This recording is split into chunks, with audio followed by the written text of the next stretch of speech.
बहुत पुराने समय की बात है।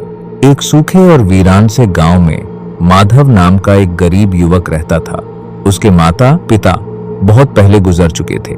न कोई सहारा न कोई अपना। माधव मेहनती था, लेकिन किस्मत हमेशा उससे रूठी रहती थी।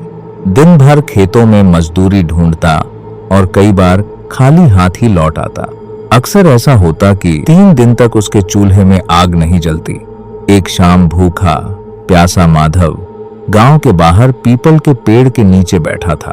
तभी उसकी नजर जमीन पर गिरी एक घायल गौरैया पर पड़ी। उसका एक पंख टूटा हुआ था। माधव ने उसे उठाया और अपने गमछे में लपेट लिया। घर ले जाकर उसने अपने हिस्से की आखिरी सूखी रोटी का आधा टुकड़ा उस गौरैया को खिला दिया। माधव बोला, मैं तो रोज भूखा रहता हूं, पर तू तो उड़ भी नहीं सकती, पहले तू खा। उस रात कुछ अजीब हुआ। आधी रात को माधव की नींद खुली। किसी की मीठी आवाज आई, माधव उठो। वह घबरा गया। तभी वही गौरैया बोली, डर मत, तूने मुझ पर दया की है, मैं कोई साधारण पक्षी नहीं हूं। माधव कांपते हुए बोला, तू बोल कैसे रही है? गौरैया मुस्कुराई, मैं तेरे भाग्य की परीक्षा लेने आई थी। गौरैया ने कहा, मुझे रोज सुबह उड़ने की अनुमति दे, मैं हर शाम वापस लौट आऊंगी। माधव डर गया। उसे लगा वो भी उसे छोड़ देगी। फिर भी उसने कहा, अगर जाना जरूरी है तो जा, पर लौट आना।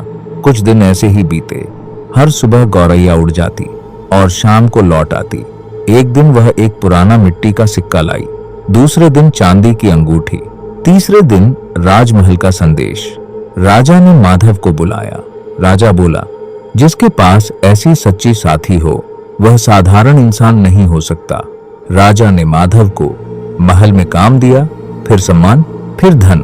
धीरे धीरे माधव अमीर बन गया। समय बदला और माधव भी बदल गया। अब वह रेशमी कपड़े पहनता, सोने की थाली में खाना खाता, लेकिन गौरैया को ऊलने लगा। एक दिन गौरैया बीमार पड़ी। उसने सेवक से कहलवाया, मालिक से कहो मुझे दवा चाहिए। माधव ने हंसकर कहा, एक पक्षी के लिए वैद्य बुलाना, उसे थोड़ा बाजरा दे दो। उस रात गौरैया मर गई। अगली सुबह माधव की नींद खुली तो वह महल में नहीं था। वह फिर उसी टूटे घर में खाली पेट फटे कपड़ों में था। महल, धन, सम्मान सब गायब। उसे याद आया उसकी दया और फिर उसकी बेरुखी। वह रो पड़ा। जो इंसान अपने कठिन समय के साथी को भूल जाता है, समय उसे फिर वहीं छोड़ देता है जहां से उसने शुरुआत की थी।